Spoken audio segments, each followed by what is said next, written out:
Hey everybody, it's Jenny from GrowthMode Marketing. You're listening to Demand Gen Fix, the podcast where our team of growth moders and our guests discuss the ins and outs of demand generation and why we believe it's the key to long-term sustainable growth, especially in the HR tech industry.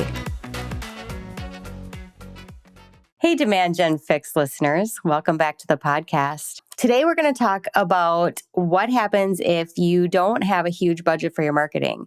You know, not every HR tech company has the marketing budgets of the big brands like ADP, UKG, Workday, Bamboo, and the likes. So on today's episode, we're going to dive into some deep strategies to drive brand awareness and demand creation that don't necessarily require deep pockets to pull off. Joining us with this conversation is our friend and fellow growth marketer, Andrew Bolis. Andrew is a fractional CMO with over 15 years of marketing leadership experience in the software space. Welcome to the show, Andrew. Thank you for having me on, Jenny and Deanna. It's so exciting to have you today. So I think we're going to just go ahead and jump right in. Andrew has a lot of great ideas on this subject. We're going to start with, let's talk about tight budgets and how that makes it maybe a little bit harder to accomplish your growth mission. Yeah, so I think that's a good place to start. A lot of the companies I've been working with, they can't just do what they did in 2021 or even 2022, which is mostly, running more ads, creating more content. Both of those obviously work, but because budgets are tight and they're limited on resources, a lot of companies, just don't have the money to invest in those channels. So that's why I sort of started coming up with different ideas to help, create brand awareness, generate some demand for them outside of those typical channels. Yeah, and I will say, in my experience, Andrew, and maybe you've experienced this too on the corporate side, working in it, a lot of times I would work at companies who they had aggressive growth goals. They did not have aggressive marketing budgets. And so I would come in and I would be like the first marketing hire. I would build up the marketing team from scratch. And they're like, and by the way, here's your $100,000 budget for the year. We're going to grow from 15 million to 25 million in the next 3 years. And it's like, oh, okay. Let's figure this out, right? And I think what it forced me to do as a marketing leader is to get really creative and to find ways to go out there and build brand awareness in the market and build that trust in the brand. And, I look back on it now and I'm like, what people call demand gen now and personal branding and all those things. I'm like, hey, I must have been ahead of the curve because we didn't have budget. I had to get creative and find the ways to do that. And a lot of the ideas, which we're going to talk about today, are based off of a post in the carousel that you actually created for LinkedIn. And it totally fit that model of, yep, here's how we're going to create some traction in the market without having this huge budget to work with. So whether you are dealing with your budgets got cut significantly and you can't do some of the programs you did in the past, or you're just starting out anyway, same as last year. I didn't have a big budget last year. I didn't have a big budget this year. There's some really good ideas in here. Yeah. And what I like about these ideas too is that they scale without necessarily increasing costs. So again, the problem with ads is even if they're working, you have to spend more to get more. So you reach a point where if you just run out of budget, you can't just run more ads. A lot of these strategies, because they're building your brand, they do scale over time and they're a lot more sustainable. Yep, for sure. And, you've got to get somewhat creative to move the needle when you don't have those big budgets. And I think one of the things to really think about is you've got to build programs that support the way B2B buyers want to buy today. They're not responding to lead generation tactics the way they did in the past. And I think, these technology companies that have these SDR teams and the models built out around all of this marketing are really hitting a brick wall right now in some instances because they're not getting the traction. And it's not necessarily the SDR's fault.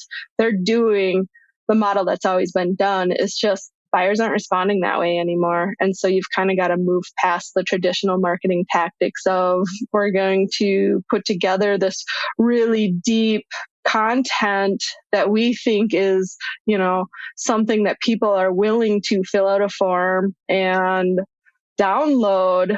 You've got to move past that because it just doesn't work. anymore. I mean, we talk to clients all the time or prospects that come to us and are like, we've been running digital ads. We're getting a lot of good traffic to our landing page, but the landing page isn't converting, and they're looking at it and they're like, do you think my HubSpot link is broken? It's like, no. Well, why do you think I need to redesign the landing page? And it's like, no, I think you need to acknowledge people aren't buying the same way anymore. Yeah, that's a great point, Deanna. And a lot of it too is sort of like the buyer readiness. Sometimes they're just not ready to buy. They're using something else, and the contract is not up yet. But during that time, you still want to sort of create awareness, be top of mind for them. So a lot of these strategies too will help with that. So let's jump into the strategies. Like I said, you had posted some ideas on LinkedIn. So that's kind of the basis of our conversation today.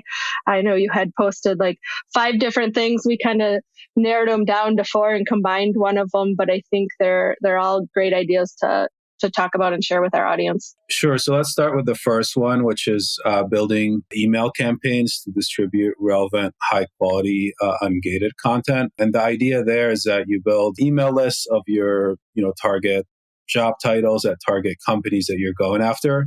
But instead of just sending them emails that are salesy, trying to, schedule time to chat, you start by just sharing insights and educational content with them. We talk about that a lot here at GrowthMode Marketing as well. The fact that, you really shouldn't be gating a lot of this content because you want people to be engaging with what you're putting out there, right? That's how you build brand awareness. Exactly. And I think a lot of it too is just like what you're sending through the email. So a lot of companies I work with, they have great reports, or maybe they've done a webinar or something where they have a lot of great content. It's just that like they tend to share the entire thing or whatever versus like 3 or 4 small insights that maybe would resonate with a CEO who's busy and just wants like something quick to learn. Right. And, there's a difference. I mean, listen, doing multi-step email campaigns certainly isn't this new and novel idea. A lot of companies already have it as part of their mix. But I think what's happening is a lot of companies are focused on sending more sales focused type of emails. Like, I'm trying to get an appointment. I'm going to send some stuff out. Let's try to convert these. Again, going back to the SDR model, you need people to raise their hand. And the reality is not as many companies are sending out emails that are actually just to provide information without asking for anything in return or without saying, and call me because we're going to fix this for you.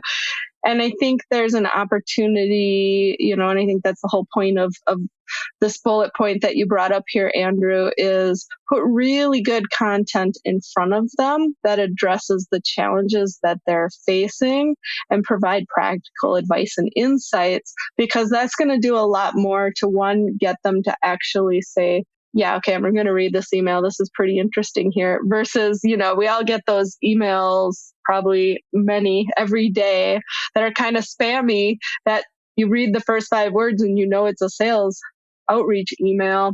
Those go straight to delete for a lot of people. I also like the idea that you said about, just not sending the whole thing all at once, but taking out just the pieces that are maybe relevant or chopping it up a little bit because it doesn't seem so overwhelming.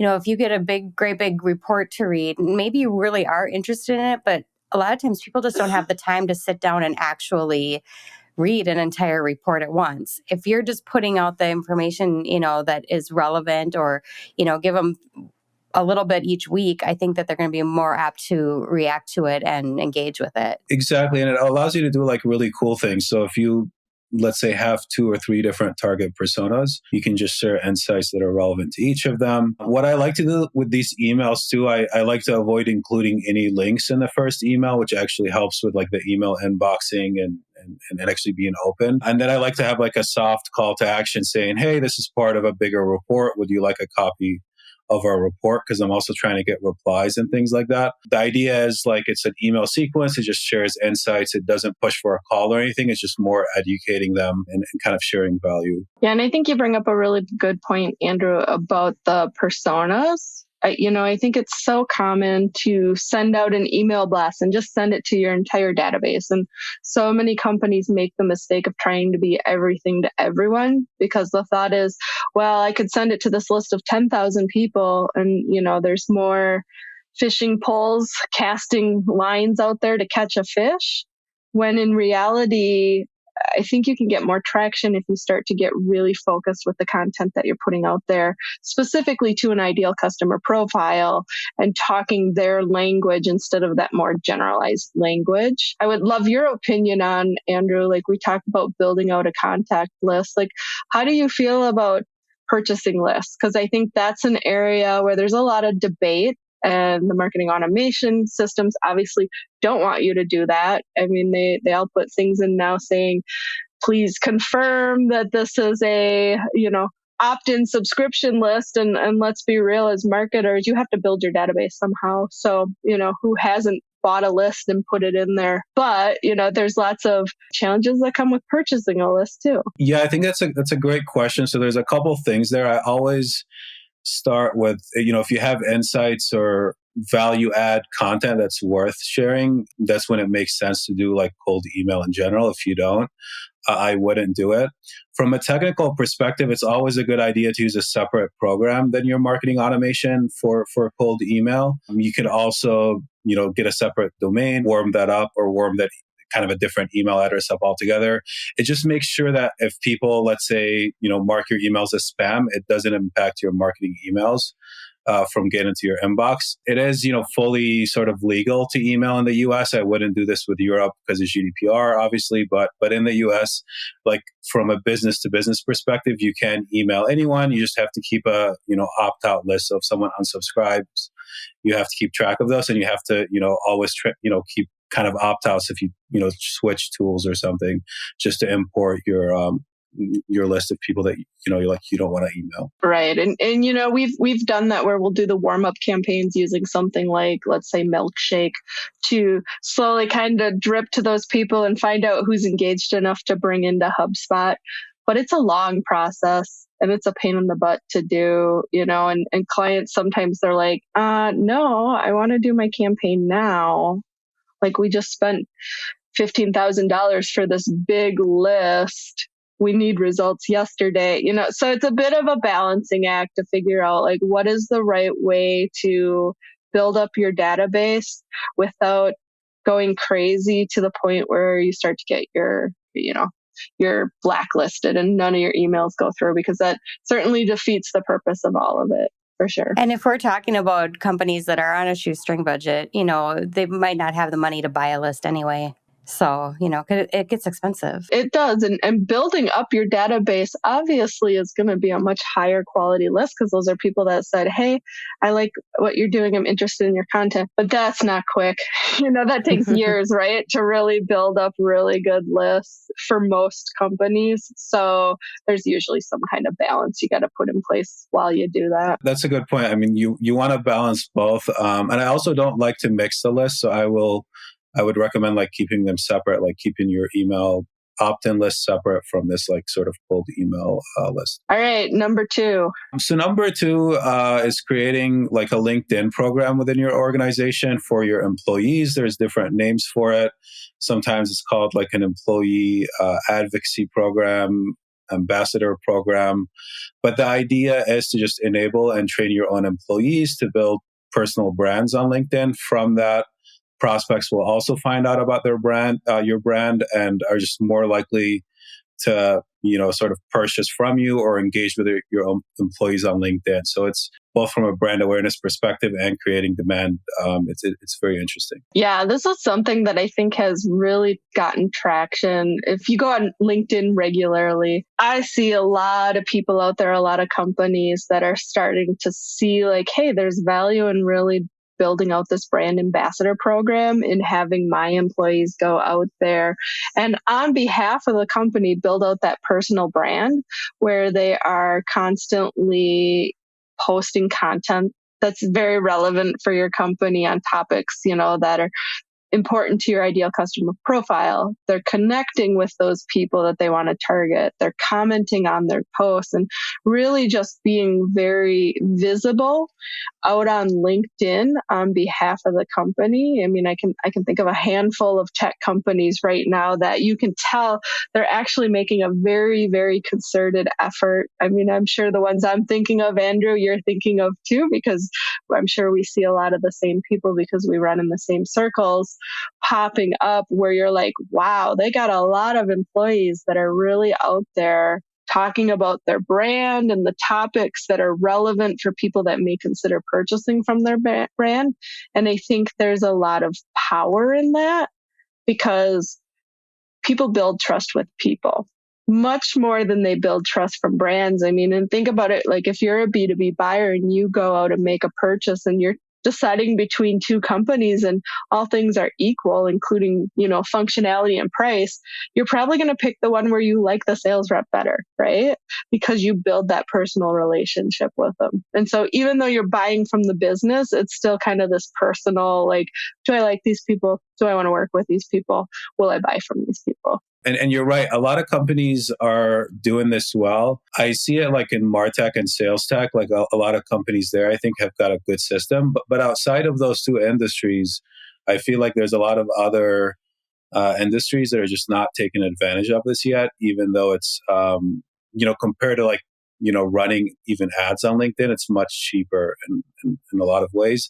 It does take some structure. So you generally have to train the employees. You have to like help them optimize their profiles. And then you have to, create like a content calendar and even sort of like an engagement plan for like how they comment, who they engage with, what they do on LinkedIn and things like that. So it does take some effort, but after kind of the first 30 days, it's one of those things that kind of builds on its own, and employees like it too, because you get to build their own personal brands. Right. And I can see where an employer would be like, I don't want to do that because if they look like too much of an expert in the industry, our competitors are going to snap them right up. And it's like, yeah, that's absolutely true. I mean, it is, but for the time that they're at your company, if you've got employees that really embrace the ambassador program and do this on behalf of your organization, like they can really make some serious headway in brand awareness for your company. I feel like there's also an opportunity there for your employees to get more invested in the company too. If you're training them in on all of the things that you're trying to market to your customer, it makes them feel like they're part of the process. And so I think it can be a boon for you. And rather than, maybe it's scary to maybe they'll be taken away. It's more like maybe they'll be more invested in your company by being able to do that and be part of the group, the ambassador group. Yeah, that's a really good point. And just kind of going back to what Andrew said about you have to provide them guidance and training. I think, yes, if you just tap employees on the shoulder and are like, hey, I'd like you to be a brand ambassador for our company, go at it. They may not know, especially if they're not in marketing or sales.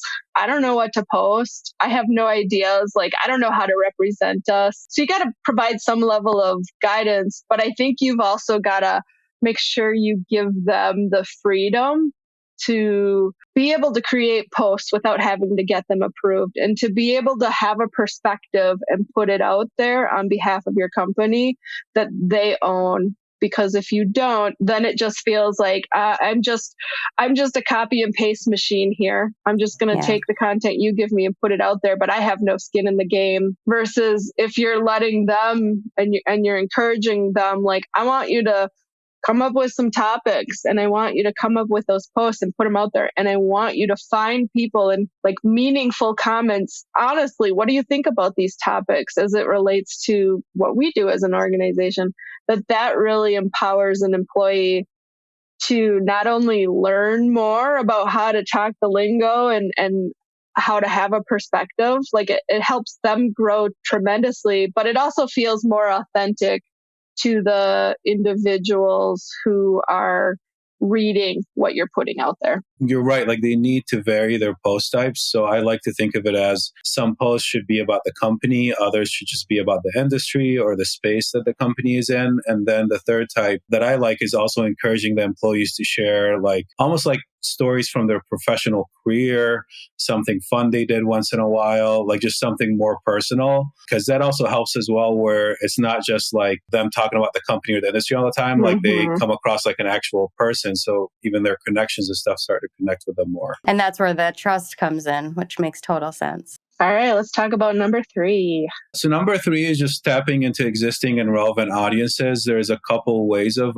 doing this. One is partner marketing, so partnering with other companies that maybe go after a similar audience as you, but are not direct competitors, like their solution is complementary to yours. And then the second part of this is also just engaging in existing communities that are where your industry hangs out or where they spend their time. I think the crux of what you're saying is, hey, let's tap into third-party audiences that already exist that are very relevant, meaning my ideal customer profile hangs out there. So like for us, we work with the HR tech industry a lot. An example would be tapping into, if there's a group of HR tech buyers, senior HR leaders who have like an online forum. How do you get involved with that? But again, don't be salesy. You have to be authentic, but it creates an opportunity to kind of use their platforms and the existing platforms to be able to build your brand awareness and put a message out there, and same with if you're partnering with companies that align but don't compete, there's an opportunity to co-market, and it's beneficial to both companies because you're getting your content now in front of their audience, but they're getting their content in front of your audience too, and you're doing it together. And in some ways it can build credibility because if they've got a really good brand and a really well-known brand, that credibility carries over to your brand if you're partnering with them, and vice versa. Do you have any recommendations on how to find these opportunities out there? I mean, I'm assuming we're talking about LinkedIn, right? So like, where are these other companies, that you can find, or these groups that you can look for? So the other companies, that's a great question. The other companies because I've mostly worked in SaaS and tech, I like to use like things like G2 or other sites where I browse like the more general categories. So I used to do this when I worked in like supply chain tech. Supply chain is very broad, and within supply chain, there's just different tech subcategories. We would find companies that, again, not a competitor, they just have a different type of supply chain tech. And then I would go on LinkedIn and I would, find their marketing people and reach out that way. Depending on their size, like if they're big, they might have an events or a partner, marketing person. If they're small, it could just be their, director of marketing or head of marketing. And even when I'm reaching out, it's just more, hey, like we're both in the same industry. It would be nice to chat and just, like have a coffee chat or something. And then from there, I'll introduce the partnership opportunity. I think looking at software technology review sites like Trust Radius, G2, list goes on and on. I think that's a great idea because they've already categorized for you. And to your point, Andrew, yes, something like supply chain, there are so many different avenues that fall under the supply chain arena. So you're not technically competing against that company that might be in a parallel path, but you're selling to the same people. So how do you come together and let's say you're looking at things like we're going to do a research report together and publish it, or we're going to do a webinar series, or we're going to create a podcast series. Like there's so many different things from a marketing perspective that you can look at and say, how do we approach this together for the benefit of both of us to be able to expand your reach beyond your own known audience. Exactly. And their marketing team usually loves this idea because they're often already either doing webinars or creating reports. So when they hear, hey, we're going to partner on something together and it's going to be cross-promoted, it's almost like the same amount of work, but now it gets double the reach. Right. And half the cost, because if like you're paying, to work with Forrester, for example, to develop this research report, which is not a cheap avenue to go down, now you only have to pay for 50% of that cost to get the same information, right? Because your partner is also paying for 50% of that. The other part of this point too that I think is often overlooked is also finding, you can call them influencers, except in B2B, they tend to be more like creators or whatever. So again, when I was in supply chain tech, we found, her name is Sarah Barnes Humphrey. I think she runs this page on LinkedIn. It's called Let's Talk Supply Chain. And she has her own supply chain podcast. And she just built, a big audience. So we would partner with her. We would have her sometimes host our webinars. We would have her get us guests for webinar. Like we would just do different activities. But because of partnering with her, we also got access to her audience. Again, some of this was paid, like she just had a fee or whatever, but compared to ads, it was just much more affordable to work with her directly on kind of different media and different programs than just to purchase ads. And over time, it got us access to her audience and even her network and connections and experts in the supply chain space. Yeah, that's a great point, because there absolutely are influencers in every industry. And, to your point, Andrew, we don't always call them influencers in the B2B space, but industries tend to be somewhat incestuous, meaning, you start your career there. And like if we look at HR tech, for example, you might start out at ADP and then you go to Ceridian and then you go to Paychex and then you go to a startup. Like they're moving all over. Like there are certainly people that are well known in that industry that are doing things. They have created their own personal brand in that industry. And yep, sometimes it's pay to play, but there are opportunities to reach out to them. I mean, we do it for clients all the time and have them write articles about you or participate in your podcast or your webinar or, be part of an event that you're doing where you can leverage their audience as well because they have a really broad reach a lot of times. So number 4 is starting a monthly invite-only virtual roundtable. This works well, like if you're going after C-level VPs or director-level people. You make it industry-specific. The idea is that this is a networking event for you to connect, network, discuss trends, get ideas from others in your industry that just work at different companies. And that's kind of how you position it. And over time, it just creates a lot of opportunities where, it grows. And at some point, too, you might be able to even build your own community out of something like this. Yeah, that's a great idea. Especially like you look at leadership, it's lonely at the top. They don't necessarily have the ability to go talk about business problems with their employees because they don't want to alarm them. And there are so many business leader and CEO groups out there, for example, that are very expensive to be a part of. And so if you're offering this, making it a sense of exclusivity by saying, this is an invite only, I'm choosing you to be a part of this roundtable. It's not a sales pitch. It's I'm connecting you with other leaders within the industry that you can talk about challenges and share with. I think it really can be appealing to them because they're probably like, well, I don't want to spend $25,000 a year to be a member of this CEO group, but for free, you're telling me I can go join this group of 8 other CEOs in my industry to kind of share and trade best practices. I think that's pretty powerful. And it's great too for their own career development. Now they know those people in case they ever need a new job or shift jobs. And I think the key there is that when you're starting out, just being selective about who you invite to the group and just how you even describe it. I think the biggest concern to the people you're inviting is going to be is this going to be another sales pitch or something where I'm going to get try to be sold to? And you just have to be clear that no, it's an industry group. And I like to even just give them a topic. Hey, for our next one, here's the topic we're discussing. And it's a roundtable conversation. Yeah. The other thing I could see them raising their hand and saying, well, I'm not sure I want to be in a roundtable group with people in the industry who maybe I compete against. So you kind of have to balance out, I think, who you invite and make sure, that maybe they align, but they don't compete against each other so that they can have those more honest conversations and be more insightful in sharing in the groups when they come into them. I do find that just, again, for most industries, they're wide enough where I've rarely run into that, but you're right, that is a consideration. Again, when it comes to these virtual roundtables, I've seen them they're popular in MarTech, sales tech, but outside of those two industries, no, very few other industries are doing them or even sort of doing them well. Yeah, it sounds like marketing technology and sales technology organizations are ahead of the curve in the things that they're trying and building up those communities and their own personal audiences and brands, right? Yeah, they do. They're usually ahead of the curve. Another thing for this one too, I like to do is if you want to incentivize the first 1 or 2, is you can do things like virtual wine tastings and making that part of it. And there's companies that'll do the virtual wine tasting for you. It's a package thing they sell where you don't have to, worry much about the planning.